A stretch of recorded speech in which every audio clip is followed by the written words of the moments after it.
السلام عليكم ورحمة الله وبركاته، أهلا وسهلا بكم في فيديو نتكلم بس على طريقة سريعة عشان ما نطولش على الناس. مسكين كده صح؟ تمام.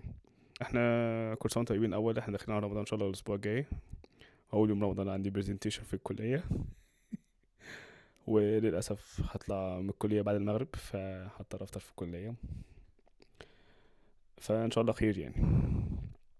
فكل سنة وانتم طيبين، إن شاء الله ربنا يكرمنا بالخير. يا يا الله ماشي. تاني رمضان ليا من غير والدي الله يرحمه، كانت لنا ذكريات عائلية في حاجات زي دي، بس تمام احنا مش جايين نتكلم في جزء عاطفي، احنا جايين نتكلم في حاجة تانية ألا وهي بنتكلم على فكرة. أنا فكرت إن أنا أعمل content creation في جزء له علاقة بالتمريض. فأنا صراحة كنت تايه ما بين 7 طرق وسبع سيريز أو 7 سلاسل، فكنت متردد جدا إن أنا آخد القرار في إيه بالظبط.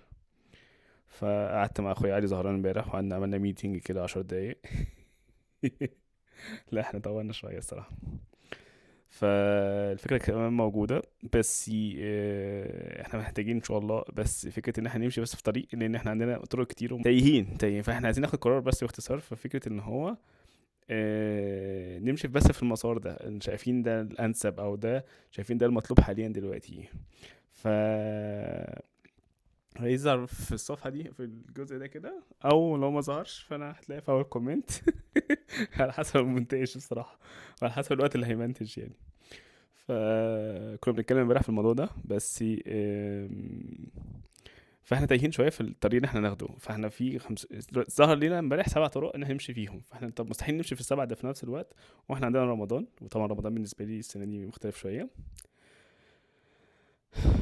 مختلف كتير. تمام. فانا مش هصور حاجه اصلا يعني، أنا في حاجات هتتصور مع الوقت، لو في وقت مفيش وقت شكرا تتصور بعد العيد ان شاء الله. بس احنا الفكره نفسها كل حاجه تتنشر بعد العيد ان شاء الله، بدايه من يوم الوقفه او يوم العيد ان شاء الله على خير. كل سنه وانتم طيبين. بس فعشان انا بس بعمل بلان، بحط البوستات كلها بالداتا بكل التفاصيل دي. انا حاليا موجود على البلان، بس عشان انا ما عنديش خبره كافيه في الميديا باير، وده مش شغلي بس. فاحنا كنا بنتكلم في الجزء اللي احنا ما بين التمريض، احنا نبدا بالطلبه اللي لسه في الكليه، ولا الطلبه اللي في الامتياز، ولا نبدا نتكلم عن الطلبه اللي اتخرجت، ولا نبدا نتكلم عن الطلبه اللي عايزه تسافر، ولا الطلبه اللي سافرت اوريدي. طب الطلبه اللي سافرت سوري الخريجين اللي سافروا السعوديه، ولا او الخليج بشكل عام، او الناس اللي سافرت اوروبا ولا المانيا بالذات، ولا سافروا امريكا وكندا. فمترددين جدا. طب ففي اصلا في جزء كمان في البوست اللي ان شاء الله هيظهر، يعني الفيديو ده هينزل في نفس الوقت البوست اللي هينزل على الفيسبوك والانستجرام ان شاء الله. يعني في كمان دخلنا في الجزء اللي احنا كنا بنتناقش في الجزء لو انا عايز اعمل تقاعد بعد سن 30 ولا بس بعد سن 40 يعني. انا في مسار التمريض هعمل ايه يعني؟ انا لو عايز اسيب مهنة التمريض بشكل مستشفى هشتغل ايه، ولا ابدا في ايه، ولا اتعلم ايه عشان ابدا اعمل بقى ايه. مم، اسمها ايه، حرية مالية او تقاعد بدري او تقاعد مبكر او بس انا طبعا انا ضد فكره ان الشخص يقعد في البيت يعني، بس عشان بس ما نربطش دي بدي. هو يعني لو فكره التقاعد المبكر من الوظيفه ان انا انزل المستشفى بس اعمل حاجه تانية مقابلها، اشغل بيه نفسي وما اسيبش نفسي الفراغ وهكذا يعني. ففي افكار طبقا للمجال اللي انا فيه آه، شغال فيه هنا في المانيا بقالي فتره. فمع الوقت ظهرت لي افكار في حاجات اتعلمتها مع الوقت، وحاجات استخدمتها في حياتي الشخصيه وفي حياتي العلميه ولا حياتي العمليه. مش علميه قوي يعني، حياتي الصغنونه العلميه البسيطه بتواضع يعني، عشان بس ايه الكلام ما يخش مننا في حته تانية. فمثلا دي افكار كنا بنتكلم فيها، وافكار تانية لو انا عايز اسيب المجال خالص واعمل كارير شيفت نهائي خالص. فانت الكلام كبير والكلام يستاهل، بس أم... أه... هو في إيه؟ تمام، هو الكلام يستاهل بس الفكرة احنا بس مترددين فيه شوية في الجزء ده. فانت حابب ايه او انت حابة ايه مثلا في التخصص ده، نتكلم في الجزء ده أو عشان نسهل على بعض الحتة دي. فاهمني او فاهماني؟ انا بكلم الجنسين عشان بس ايه بقى ايه المساواة والحاجات دي. ما نخشش في مشكلة تانية. ف ده اللي انا بفكر فيه حاليا. بس انا بحاول دلوقتي اوصل لفكره ان هو نطور المرحله دي، ما يبقاش اللي هو الممرض اخره ايه هشتغل في المستشفى عشان ايه عايز ارتاح وما اعرفش ايه ورايح دماغي واستلم وظيفه حكوميه لا، احنا عايزين فكره الممرض توصل انها تتطور اكتر من كده، ان هو الشخص يبدا تتطور. فكره ان احنا مثلا ممكن نتكلم على وقت ان شاء الله في الجزء بتاع المانيا. من كام سنه فتحوا حاجه اسمها كليه تمريض، فتحوها بس عشان بس نخش في الارقام.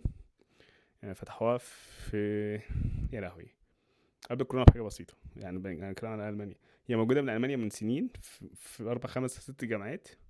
بس عشان بس مش عايز اخش في الجزء الهيستوري عشان مش حافظه كله. فلسه فاتحه جديد باختصار بقى في الزمن الجميل ده. فهم دلوقتي بيطوروا فكره ان هو يخلوا تمريض كليه في المانيا. ما كانش في كليه من زمان يعني من فتره. فانا لما جيت من مصر ومعايا كليه وعملت حاجه معادله للكليه، فالشهاده ديت باخدها وبعد كده بقدم بقى على ماستر على طول دايركت. فدي بتعادل معادله كليه تمريض جامعات مثلا هالازالا، فرايبورغ، برلين، ميونخ، اي جامعه. وانا من جامعه الزقازيق فمثلا ده جزء من. طيب انت دلوقتي بتكمل بقى عايز في ماستر، فالماستر مثلا في تخصص اداري، في تخصص جوده، في تخصص علم بحثي او بحث علمي، او في تخصص فكره ان هو يشتغل حاجه اسمها اسمها ايه، تطوير المؤسسه، تطوير الممرضين، كلينيكال انستراكتور. دي كلها تخصصات، دي كلها ده كلام كبير. مش اوضه وصاله ولا ليله ويوم وليله، ده اوريدي حاجه كبيره جدا يعني. بس فالموضوع بس مشتت عندي جدا. فانت كممرض، انت كممرضه، فهي كان في مرحله تعليميه لسه، ولا اتخرجتي، او متردده بعد ما اتخرجتي، او شايف حاجه ممكن نتكلم فيها، او انت شايف حاجه نتكلم فيها؟ لو عندك افكار او عندك حاجه حابب نتكلم فيها، ممكن بس تديني نبذه صغيره. فاتمنى لو حد عنده اهتمام بحاجه زي كده يقدر يشاركنا بافكاره وبكلامه. يعني ربنا يجزيه كل خير. وان شاء الله احنا بنسعى يعني للافضل. وبحاول اساعد نفسي وفي نفس الوقت بساعد غيري. ف وانا عشان مثلا عشان اتعلم فكره ان اللغه الالمانيه، وبعد كده اوصل لمرحله ان انا دلوقتي بعلم غيري في الكليه او في الشغل الكلينيكال بتاعي. طالب يعني النهارده مثلا وانا جاي من الشغل، انا لسه جاي من الشغل من شويه، البنت اللي جت تستلمني الشغل، ففي جهاز جديد هم جابوه امبارح. انا ما كنتش عارف، انا كنت امبارح كنتش في الشغل، امبارح كنت قاعد بذاكر في البيت. فوقت الشغل فهم غيروا الجهاز كده، في مريض على جهاز تنفس صناعي بشكل معين، موديل جديد الشركه نزلته. انا معمول لي الاستراكشن بتاعته من حوالي شهرين ثلاث شهور. الصراحه كنت نسيت حاجات فيه بس مجرد ان انا مسكت الجهاز أنا افتكرت بقى الحاجات اللي انا ناسيها. ومع الوقت فتحت الجهاز مرتين ثلاثه وشغلته وحطيت عليه الخراطيم اللي هي التنفس الصناعي والحاجات دي، والجهاز شغلته. وعملت حاجه اسمها زي سايكل او تيست عشان اتاكد ان كل حاجه تمام، الجهاز متوصل صح، ده اجباري. فمريض على الجهاز تنفس صناعي بشكل معين اللي هو جديد. فلقيت البنت اللي بتستلم مني فبتقول لي يا عمرو انا مش فاكره، هي لسه جديده الصراحه، موظفه لسه جديده. فبتقول لي مثلا انا الصراحه نسيت ان هي تعمل لها الانستراكشن من زمان قوي، من قبل نهايه السنه. فهي بتقول لي انا نسيت، فضلت اعمل لها الانستراكشن من الاول تاني. فده جزء مثلا من مهنتي، ان انا بعمل انستراكشن لغيري في الجاي. حاجه جزء في كلينيكال بنسميه عندنا باللغه الانجليزيه كلينيكال انستراكتور، او نيرس سبيشاليست، او كلينيكال نيرسينج، او لها معنى تاني بقى ميديكال، او سوري، علمي، كلمه علمي. ار بي ان، اللي هو ار بي ان يعني ادفانسد نيرس، ادفانسد براكتس نيرس. هو ده المصطلح الجديد دلوقتي اللي موجود مثلا في المانيا، وموجود في اوريدي احنا درسناه احنا في الكليه، بس بعد كده احنا نسينا او انا نسيت. فلما جيت الكليه تاني ودرست الجزء ده فتمام، لا افتكرته. وبعد كده بالالماني اتحول من انجليزي لالماني، فاي بي ان بقت اي بي بي. وبعد كده ما تقوليش بقى فرق بين بي وبي عشان ايه ما نتخانقش مع بعض. انا فاكر انا بي وبي هي بي واحده ففرقتش بن من بن، يعني فرقتين من الزر واحد يعني. هو هنقولها دبوس وده قلم. فده الجزء اللي احنا بنتكلم فيه. فوضحت لها الجهاز كله وعملت لها شرح كامل. طبعا اتاخرت 5 دقايق زياده بس قشطه.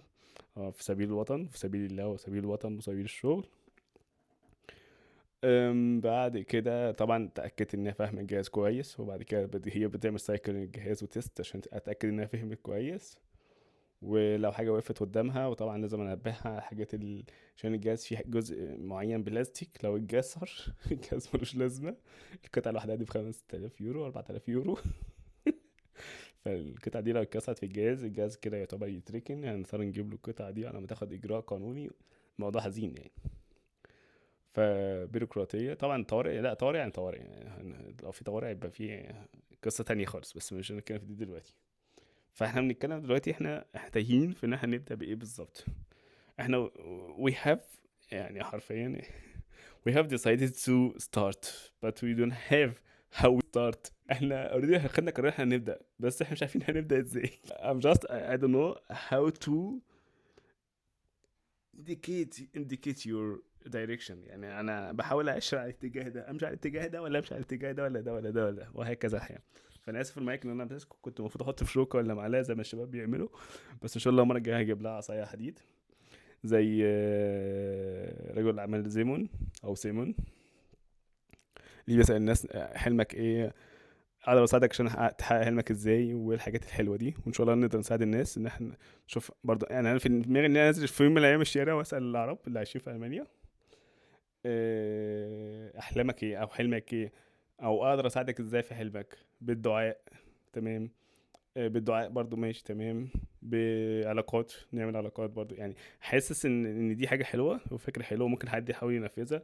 يعني الفكره بالنسبه لي رائعه جدا، بس الموضوع لسه محتاج يستاهل، بس معقد سيكا. فان شاء الله ربنا يصلح ان شاء الله هي بس الله المستعين يعني. مش عارف حوالي ايه، بس ان شاء الله في النية ان احنا نسعى للخير. والله احنا نيتنا خير كلنا. يعني احنا هنحاول نرشد الناس اللي قبلنا وبنساعد الناس اللي في مرحلتنا. وطبعا تبادل الخبرات دي بالنسبه لي حاجه مقدسه عندي جدا. يعني انا من الشخصيات اللي انا بحب الخير دايما ليا ولغيري. ومش الشخصيات اللي بحبش، انا من الشخصيات اللي بحبش الطمع مثلا في الجزء مثلا ما.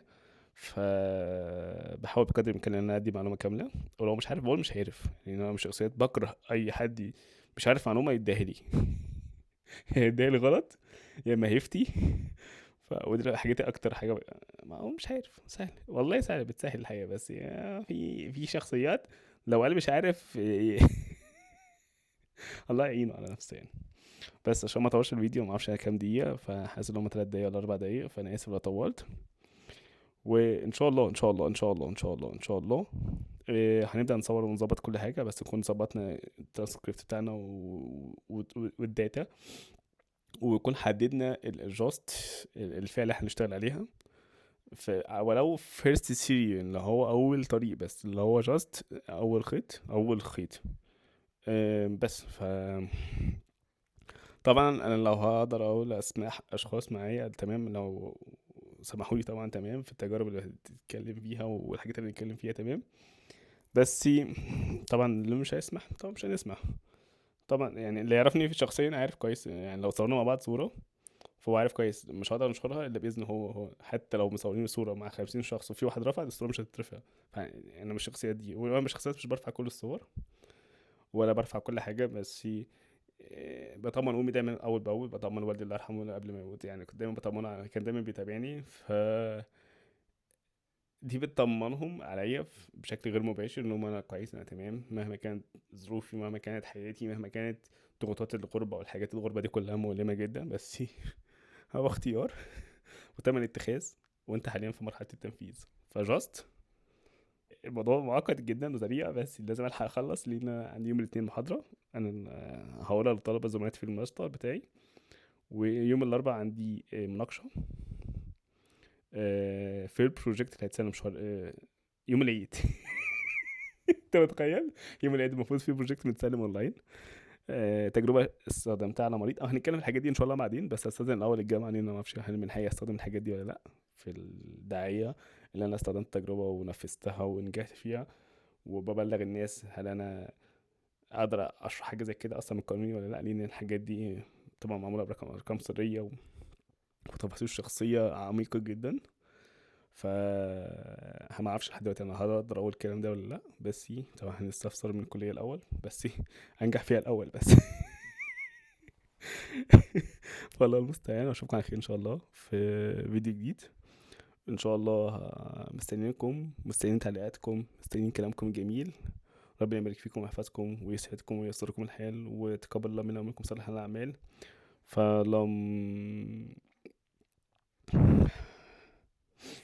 يعني ربنا يرحم بابا ويغفر له ويبارك في ماما واخواتي جميعا، وفي عائلتنا كلها واصحابنا واصدقائنا واخواتنا، وربنا يبارك فيكم ويرحم موتانا وموتى المسلمين، ويرزقنا رمضان لا فاقدين ولا مفقودين، ويتقبل منا ومنكم صالح الاعمال ان شاء الله. كل سنه وانتم طيبين، ونشوفكم على خير ان شاء الله في سلسله جديده باذن الله مع الوقت.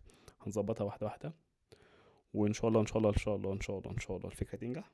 بس just don't forget to subscribe، متنساش انك تعمل subscribe يا برنس.